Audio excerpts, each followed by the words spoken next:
Okay, back again to be visual. और काफ़ी दिन हो गए हैं और मेरा वीडियोस पोस्ट नहीं कर पा रहा हूँ बिकॉज ऑफ करंट सिचुएशन और थोड़े काम में मैं थोड़ा व्यस्त था, सो इसी कारण से।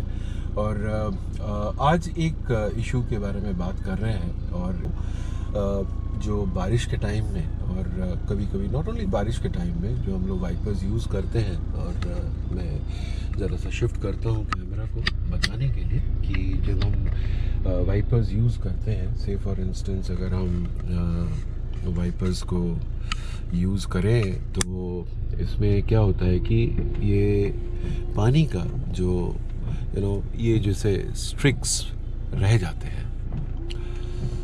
ये देखिए, इसमें वाइपर का मेरे को थोड़ा सा क्लियर भी करना होगा, बट दिस वाइपर क्लीनिंग जो हो रहा है वो कुछ हद तक सही नहीं है बिकॉज़ यहाँ जो स्ट्रिक मार्क्स है वाटर के क्लियर साफ़ नहीं हो रहा है, और ये सारे स्ट्रिक मार्क्स जितने हैं ये पूरे आ जाते हैं और एक लाइन जैसा छोड़ के चले जाते हैं।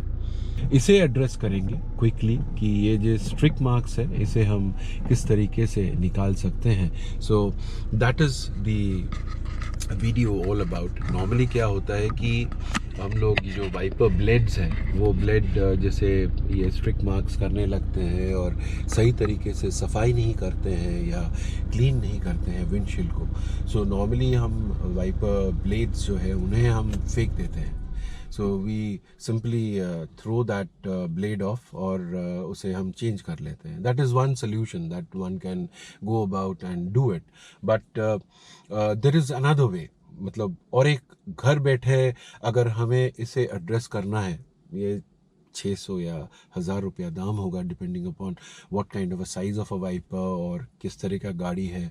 अगर कोई महंगा वाइपर है, जैसे आप जो रेनेक्स जो कंपनी है उनका वाइपर्स आते हैं, सो ये जो महंगे वाइपर्स होते हैं उनमें फिर ये चीज़ अगर आप उन्हें फेंकने जाएंगे तो 2000 रुपया आपको खर्च करना होगा नया वाइपर लेने के लिए।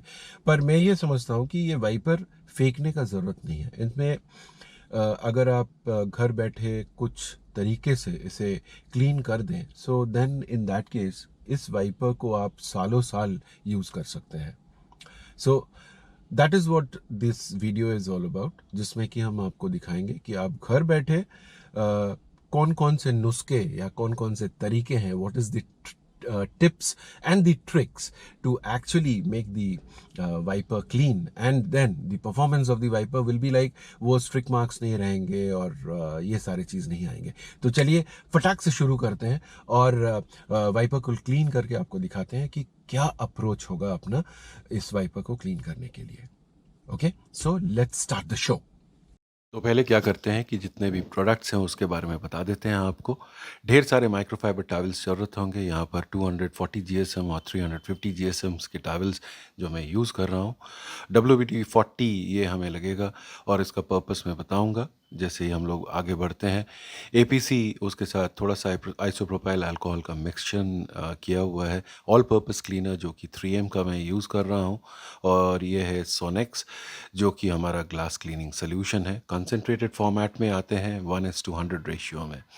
सो आइसोप्रोपाइल अल्कोहल जो कि रबिंग अल्कोहल के नाम से जाना जाता है, ये 70% ग्रेड के ही मैं यूज़ करता हूँ, और ये एक महत्वपूर्ण और इम्पॉर्टेंट रोल प्ले करता है।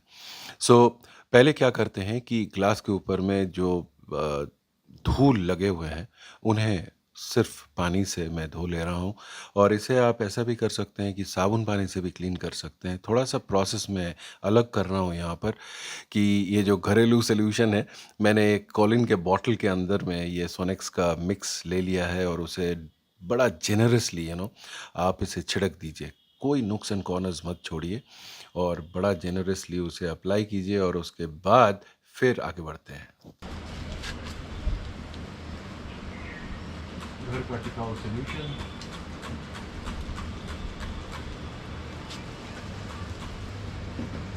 ग्लास क्लीनिंग सोल्यूशन है, हर नुक्स एंड कॉर्नर्स में जाना चाहिए। और तो अभी ग्लास क्लीनिंग सॉल्यूशन को थोड़ा 10-15 मिनट रखने के बाद अभी एक माइक्रोफाइबर टॉवल लेते हैं और उसे पानी से भिगा के फिर उसके बाद एपीसी के साथ जो ऑल पर्पस क्लीनर होता है उसके साथ मिक्स जो है वो ग्लास क्लीनर और एपीसी का जो कॉम्बिनेशन होता है ये ग्लास को क्लीन बहुत बढ़िया से करता है। और माइक्रोसॉफ्ट फाइबर टॉवल जो है ये 240 जीएसएम के टॉवल हैं और उससे मैं उसे बढ़िया से क्लीन कर लेता हूँ। और लगे हाथ पलट भी लीजिए, एक तरफ से मत कीजिए। आपके पास 8 साइड्स हैं, इतना याद रखिएगा, और उसे आप कंटिन्यू कर सकते हैं। सो अभी दूसरी ओर जो है मैं वहाँ पर एपीसी डाल के फिर उसके बाद इसे क्लीन कर रहा हूँ। सो 10 से 15 मिनट का टाइम लगना चाहिए, क्योंकि थोड़ा सा वर्क इन करने के लिए टाइम दीजिएगा। वर्क हो जाने के बाद अभी इसे अच्छी तरह पानी से धो लीजिएगा। अभी ये जो सोनेक्स और जो एपीसी मैंने यूज़ किया है, जो ग्लास क्लीनर में नॉर्मली एमोनिया होता है, पर सोनेक्स में ये एमोनिया का परसेंटेज बहुत कम है। सो क्लीनिंग का जो प्रोसेस होता है इसमें, तो पेंट सरफेस को किसी तरह ये डैमेज नहीं करता है और बढ़िया से ग्लास को क्लीन करता है। सो ये पानी से बढ़िया से साफ़ करने के बाद अभी एक और माइक्रोफाइबर टॉवल जिसको हम थोड़ा भिगा लेते हैं, क्योंकि अभी हम जो करेंगे वो है जो वाइपर ब्लेड्स हैं। ब्लेड्स बहुत मुलायम होते हैं और सॉफ्ट होते हैं, तो इसीलिए उसे ज़रा ख्याल रखिएगा कि जब आप इसे साफ़ कर रहे हैं। अभी पहले तो एपीसी से हम कर रहे हैं कि इसके ऊपर में जितने भी धूल मिट्टी और जो गंदा या जो ट्रैफिक फिल्म्स हैं वो सारे बैठे हुए रहते हैं, उन्हें निकालने के लिए। और अभी फिर वापस जो ग्लास क्लीनर है उससे क्लीन कर रहे हैं। और आपको जैसे मैंने दिखाया कि जब आप क्लीन करते हैं उसे, उस प्रोसेस में उसका गंदगी जो है, जो ब्लेड्स के ऊपर में लगे हुए हैं, वो सारे धीरे धीरे निकलना चालू होगा।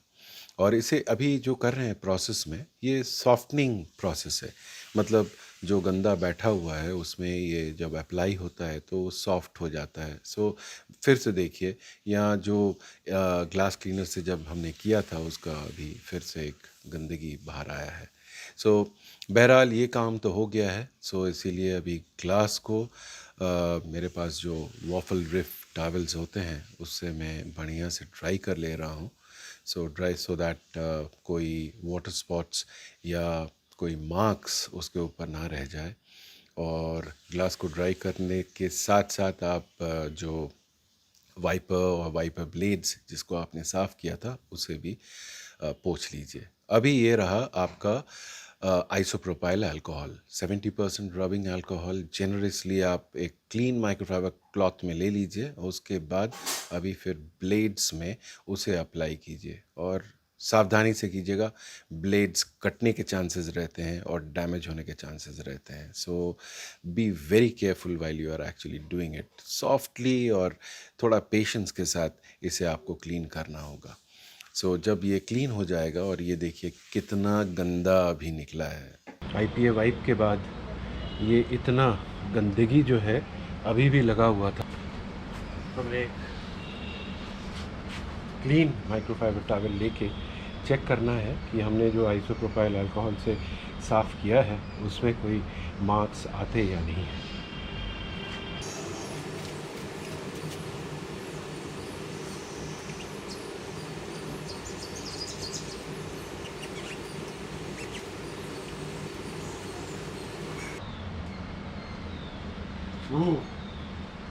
माय गॉड, ये हमारा क्लीनिंग अभी भी मांग रहा है।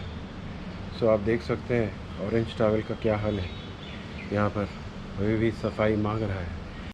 ये एक रिपिटेटिव प्रोसेस है, क्योंकि अ, गंदगी जो लगा हुआ है वो ब्लेड को हार्ड कर देता है और उसके लिए ये सब स्ट्रिक मार्क्स आ जाते हैं। सो इसमें आइसोप्रोपाइल अल्कोहल एक मेजर रोल प्ले करता है, जिसमें कि वो गंदगी को पूरा कंप्लीटली निकाल के ले आता है और फिर ब्लेड एकदम लचीला हो जाता है और प्रॉपरली आपके जो ग्लास के सरफेस है उस पे जाके बैठता है और क्लीनिंग एकदम सही होता है। सो ये आपको थोड़ा पेशेंसली करना हो। सो एक फ्रेश साइड लेके उसे थोड़ा सा वाइप देके we will check it out. और ये रिज़ल्ट मुझे मिला है, लग रहा है इस बार रिज़ल्ट थोड़ा बेहतर होगा। तक रिज़ल्ट अच्छा आया है। और ये देखिए, है हल्का सा, पर उतना नहीं है जितना लास्ट टाइम जब हमने वाइप किया था उतना था। सो ये हल्का हो गया है, यानी सेटिस्फैक्शन है। इतना नहीं तो मतलब रगड़ रगड़ के साफ़ करो, मेरे हाथों को माफ़ करो। तो अगर ये रेगुलर में करता तो शायद इतना गंदगी नहीं होता। सो दूसरे वाले करते हैं, उसके बाद आगे बढ़ते हैं और बाकी आपको दिखाते हैं। हमें जो क्लीन करना था वो हमने कर लिया है। अभी एक चीज़ यहाँ पर ये स्प्रिंग लगे हुए हैं, ये स्प्रिंग के लिए हम WD-40 यूज़ करेंगे। हमने क्या किया है कि नीचे में एक कपड़ा ऑलरेडी रखा हुआ है, and if you can see थोड़ा लाइट कम हो गया, बारिश होने वाला है शायद। सो यहाँ पर ये स्प्रिंग में अब WD-40 एक ऐसा चीज़ है जो कि बेसिकली ऑर्गेनिक है, और इसमें मतलब ऑयल बेस्ड नहीं है, वाटर बेस्ड है।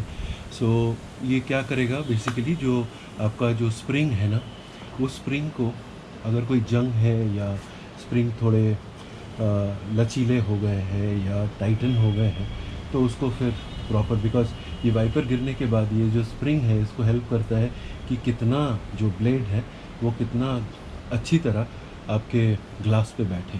सो इसीलिए उस स्प्रिंग पे हम एक हल्का सा यूँ स्प्रे कर देंगे, और जो भी उसको गिरना होगा वो जाके इस माइक्रोफाइबर पे ही गिरेगा। और that is what you have to ensure.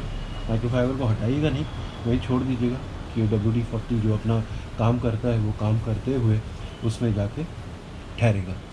सो दूसरे वाले में करते हैं। कैमलाई करने के बाद जो है इसे थोड़ी देर छोड़ देना है, सो दैट WD-40 जो है वो अपना रिएक्शन करे। और ये रिएक्ट करने के बाद, जैसे मैंने गीला टॉवल रखे हुए हैं या माइक्रोफाइबर छोटे वाले रखे हुए हैं, सो दैट इट इंश्योर्स कि नीचे में जाके ना गिरे, और जो भी होगा उसी पे गिरेगा। और ये होने के बाद ये तैयारी हो गया है, लगभग एवरीथिंग इज़ कम्प्लीटेड।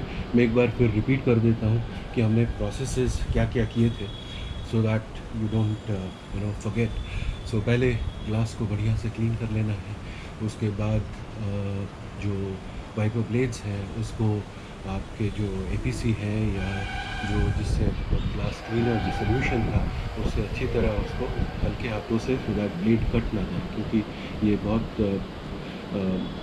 मुलायम होते हैं। सो दे आर वेरी सॉफ्ट।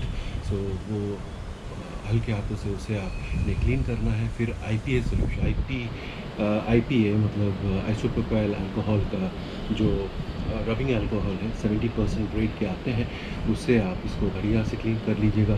तब तक देखिएगा कि जब तक, जैसे मैंने ये टॉवल में दिखाया था आपको कि जहाँ हमने क्लीन किया था वहाँ पर ऐसे काले दाग आ गए थे ये। सो जब तक ये मतलब आपके वो जो काले दाग है वो ना आए, जैसे इधर साफ़ हमने जब क्लीन किया फिर कुछ दाग नहीं आए, तो जब तक वो नहीं होता है तब तक उसे आप क्लीन करते रहिएगा, क्योंकि ये क्लीनिंग प्रोसेस बहुत ही महत्वपूर्ण है। अगर ये सही तरीके से नहीं होगा तो फिर वो स्ट्रिक्स आ जाएंगे और ये सारी चीज़ होंगे। जैसे मैंने करीबन 1-1.5 साल से इस चीज़ को नेगलेक्ट किया था, और ये क्यों होता है कि डस्ट गिरता है ग्लास के ऊपर में, ट्रैफिक फिल्म्स जितने होते हैं वो जाके चिपक जाते हैं। सो ये सब चीज़ मिला के ये जो गंक हो जाता है ये रबर सरफेस पे चढ़ जाता है। और इसे अगर हम सर्विस स्टेशन ले जाएंगे, वो कहेंगे कि भाई आपका ये जो है ख़राब हो गया है, इसे चेंज करना होगा। पर ये बहरहाल आप पे है कि आप चेंज कर लीजिए, या ये सॉल्यूशंस काफ़ी कम दाम में मिलते हैं, और हर एक 6 महीने 3 महीने में आप साफ़ कीजिए और ये सालों साल आपके पास रहेगा। So this car is of 2016, और तब से लेके आज तक ये चीज़ जो है इसमें लगा हुआ है और टिल 2000 मैं तो यूज़ ही कर रहा हूँ इसको अभी भी, और इसी तरह सफाई करके। अब रेगुलर नहीं होता है तो गंदगी ज़्यादा हो जाता है, पर रेगुलर अगर आप करते हैं तो डेफिनेटली गंदगी कम होगी। तो चलिए एक बार इसे वाइपर को चला के देख लेते हैं एंड देखते हैं काम सही हुआ है या नहीं हुआ है। Okay, so let's check it out before and after. कि अभी, और ये जो स्ट्रिक मार्क्स पहले था वो है, लेकिन नहीं भी है, नहीं भी है, नहीं है। Let's see. Excellent, no streak marks, nothing, एकदम बाकायदा जो है कंप्लीट क्लीनिंग कर रहा है। ऑफ कोर्स मैं गाड़ी में बैठा हुआ हूँ तो इसीलिए एसी ऑन नहीं है, सो थोड़ा सा ह्यूमिडिटी के लिए वो दाग जो पहले दिख रहे थे। So let's again check it out. So आप अगर इस चलिए इसे ख़त्म करते हैं as far as the video is concern आज के लिए, और आप देखते रहिए और चमकते रहिए, because you have to shine, you know, because मैं एकदम ये कोशिश करता हूँ कि एकदम चमकदार चमका हुआ गाड़ी रहे और उसे केयर किया जा सके, और किसी का भी गाड़ी, अपना ही नहीं बट और मैं जो एंडेवर है और मेरी जो कोशिश है वो है कि आपके सामने ये सारी चीज़ लाना, आपको दिखाना, आपको एजुकेट करना, so that you know you enjoy at home cleaning it and keeping things shining. So तब तक मिलते रहेंगे आपसे। So be visual and of course like कीजिएगा, सब्सक्राइब कीजिएगा, रिक्वेस्ट कीजिएगा, कमेंट्स में डालिएगा, अगर कोई सजेशन होगा definitely I will respond back to that and आपसे फिर मुलाकात होगी। तब तक के लिए आपसे इजाज़त लेते हैं अमित। नमस्कार।